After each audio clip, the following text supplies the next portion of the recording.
successful projects under my belt, and the ability to hack passwords, computers, and even mobile phones. But I'm not the only one doing this. Pro hackers are making waves all over the internet, pulling off incredible feats and earning significant recognition. Just take a look at this hacker, and of course, this hacker. After watching this video, you'll have the exact blueprint I used to become a pro hacker. I'll give you the entire formula, the skills you need, the tools you should use, and how to practice the best way. But for this to work, you need to watch this video all the way to the end. You can't skip any steps. Most people are lazy and skip the boring parts, which is why most aspiring hackers fail. Ethical hacking is still a highly in-demand field because not many people put in the work that it takes. Some backstory: I started my hacking journey with no idea what I was doing. I dabbled in random techniques and tools, just hoping for the best. Don't do this. I had several failed attempts before I found my path. So to save you some headache, I created this guide with all the steps that go into becoming a pro hacker that actually make a ton of money. Before I jump into the juicy stuff, I need to make a disclaimer. This video solely focuses on teaching ethical hackers and security professionals about the best way to become a pro hacker. Black hat hacking is highly discouraged and can result in serious legal consequences. How to start learning? No need to reinvent the wheel here. Instead, go with proven resources that people are already using to learn hacking. If you're serious about getting into the field, you should start with the fundamentals. That means learning what networks are and how they work, being able to work on Windows and Linux, and interacting comfortably with the command line interface. That is the bare minimum. Afterwards, you can start looking at programs like TryHackMe or HackTheBox. Those will give you a good starting point. Learn the important well-known ports and services. Learn how to enumerate them and how to potentially exploit them. After that, it depends on what you want to do specifically. You will most certainly not use all of the techniques above, no matter where you end up. Cybersecurity is a big field, and you won't be doing everything. Instead, you'll be specializing. If you're looking to be on the offensive side, you're looking at pen testing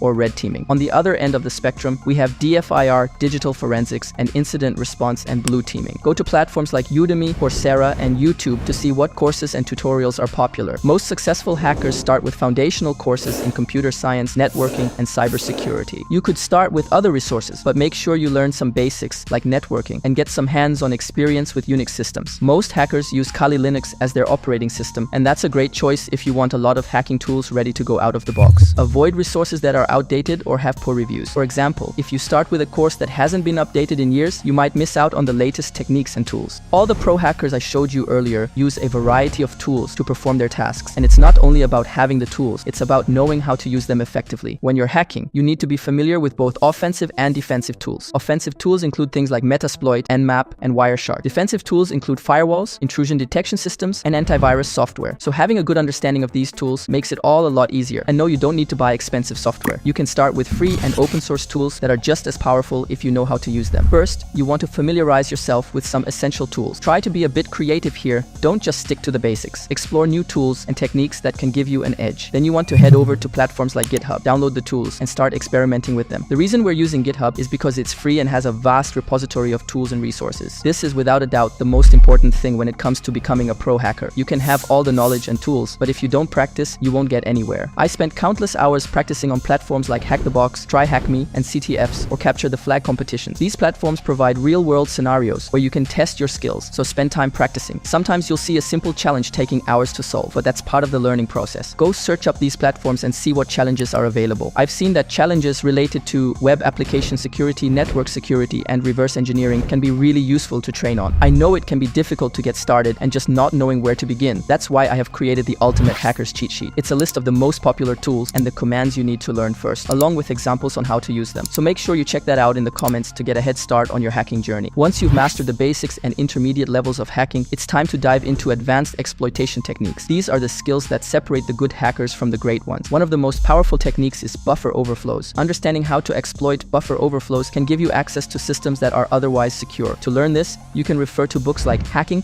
The Art of Exploitation by John Erickson and take online courses on platforms like Pluralsight. Practice is crucial, and platforms like ExploitDB offer real-world examples where you can test your skills on vulnerable virtual machines. Web applications are a common target for hackers, and advanced techniques like SQL injection, cross-site scripting, and cross-site request forgery can be devastating if executed correctly. Tools like Burp Suite, SQL Map, and OWASP Zap are essential for mastering these techniques. Participating in bug bounty programs on platforms like HackerOne and BugCrowd can provide you with live systems to test your skills and earn rewards. Developing your own exploits can be incredibly rewarding and is a highly sought-after skill in the cybersecurity industry. Courses like Offensive Security's Advanced Web Attacks and Exploitation, AWAE, and books like The Shell Coder's Handbook are excellent resources for learning exploit development. Using Metasploit's framework, you can develop and test your own exploit, further enhancing your capabilities as a pro hacker. Social engineering is the art of manipulating people into performing actions applications, or divulging confidential information. It's a critical skill for any pro hacker. There are various types of social engineering, including phishing, pretexting, baiting, and tailgating. Phishing in particular is one of the most common and effective techniques. Tools like GoPhish can help you create and manage phishing campaigns, and simulating phishing attacks within your organization can test and improve security awareness. Understanding human psychology is key to successful social engineering. Books like Social Engineering: The Art of Human Hacking by Christopher Hadnagy offer valuable insights into psychological manipulation. Role-playing exercises and real-world simulations can help you hone your skills. Knowing how to protect against social engineering attacks is just as important as knowing how to execute them.